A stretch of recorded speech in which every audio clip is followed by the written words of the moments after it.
Breaking! Philippine Coast Guard spots over 100 Chinese vessels swarming Iroquois Reef.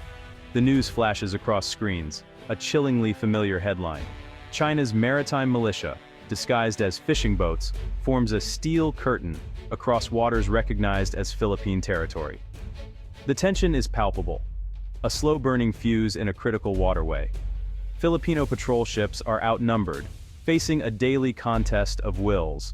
China's strategy is clear: dominate by numbers, normalize their presence, and squeeze the Philippines out of its own exclusive economic zone.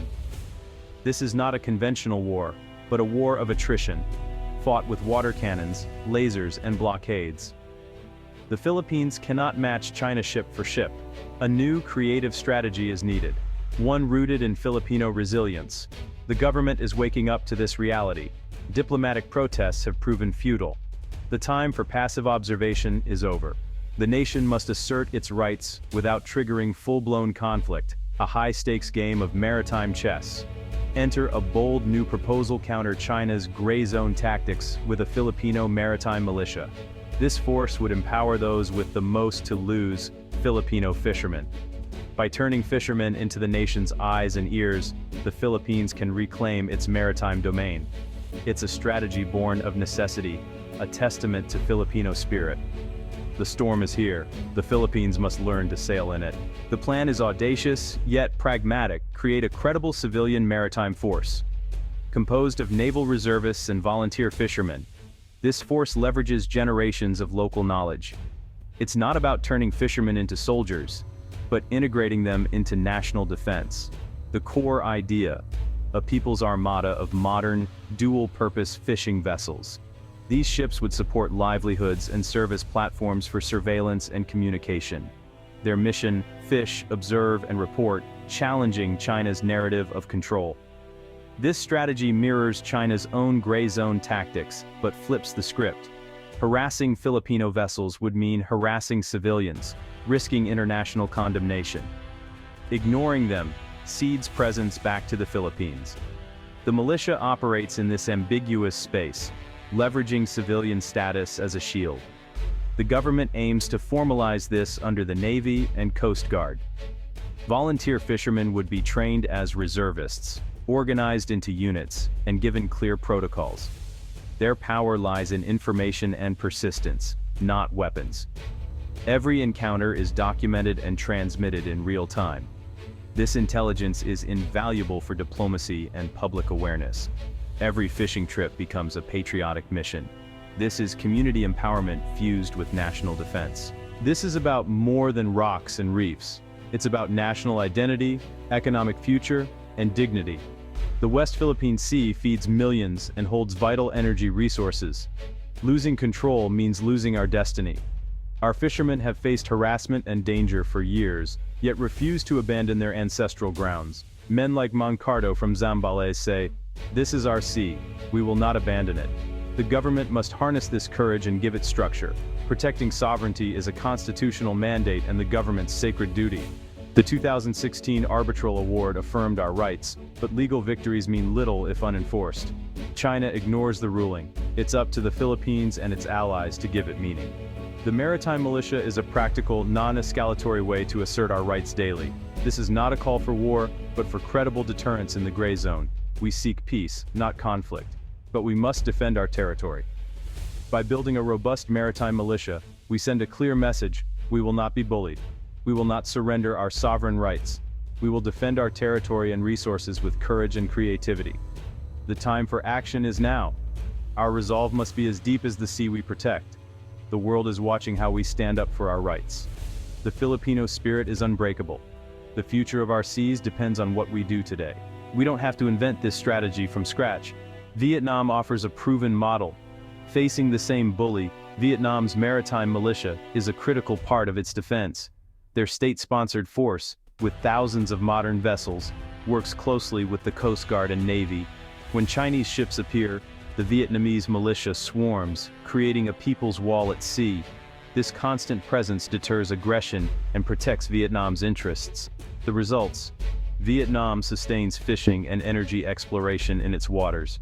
Military analysts worldwide study Vietnam's playbook, It's a lesson in strategic defiance.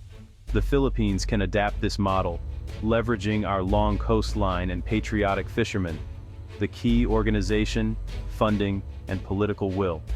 We can learn from Vietnam's recruitment, training, and vessel subsidies.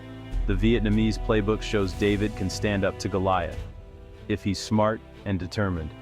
It's time to apply these lessons to our own defense. The path forward is clear, if we choose to take it. Building a maritime militia starts with a solid organizational framework. It must be a deliberate national program under the Navy Reserve, integrated with the Coast Guard. A multi-agency task force should oversee recruitment, training, and deployment. Recruitment is voluntary and community-based, starting in coastal areas most affected by Chinese encroachment. Experienced fishermen and respected boat captains are ideal recruits. As naval reservists, they gain status, stipends, and benefits. Training covers seamanship, navigation, first aid, and militia duties, like using encrypted communications and documenting incidents. The goal: professional observers, not combatants. Regular exercises foster teamwork with the Navy and Coast Guard. Militia units operate as flotillas, each with a lead vessel and assigned patrol zones. Central Command coordinates deployments based on intelligence. This networked approach transforms individual boats into a cohesive force.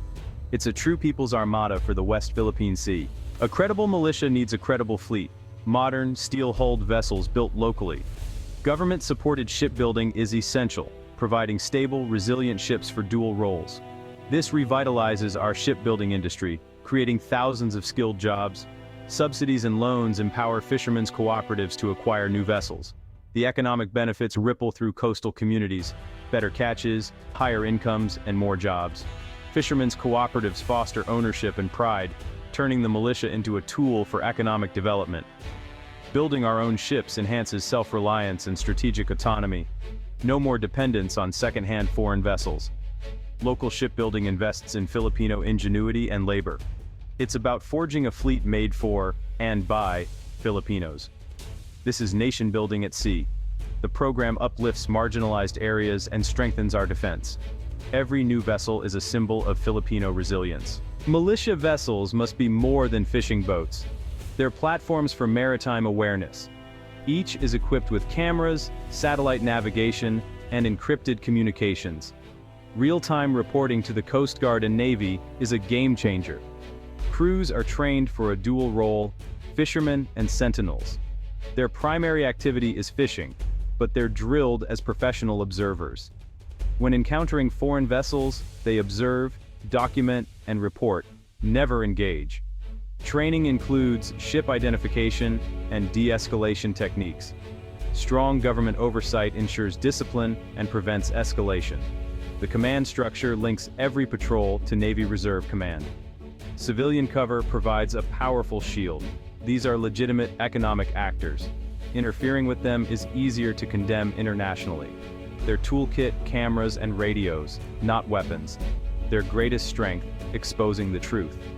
This is the essence of gray zone strategy. The Philippines won't stand alone. Our allies are watching. The US, Japan, Australia, and the EU support a rules-based order in the South China Sea. Their help comes as funding, technical assistance, and intelligence sharing, not troops. International partners can help fund shipbuilding and provide advanced equipment. They offer intelligence, training, and best practices for maritime operations. Allied surveillance helps direct militia flotillas to hotspots. Diplomatic support amplifies our voice in global forums. Allied naval presence signals the world is watching. This transforms a local initiative into a global stand for a free Indo-Pacific. International support strengthens our resolve and effectiveness. The plan is clear, the people are ready, and international support is within reach. But a blueprint is just paper. What's needed now is political will. The government must act decisively. Fund, organize, and launch the program. This is a legacy project, a chance to draw a line in the water and defend the Republic. Start with a pilot 50 new vessels, the first cohort of volunteer fishermen, deployed to the West Philippine Sea. Their presence sends a message of resolve to Beijing, commitment to our people, and capability to our allies. This is about more than countering China. It's about national spirit and community empowerment. The Maritime Militia declares we are a proud, sovereign maritime nation. The political will to launch this first wave will ignite a new era of Filipino resilience. The sea is ours. It's time we acted like it. The future of our nation depends on what we do now. Let's reclaim our seas, together.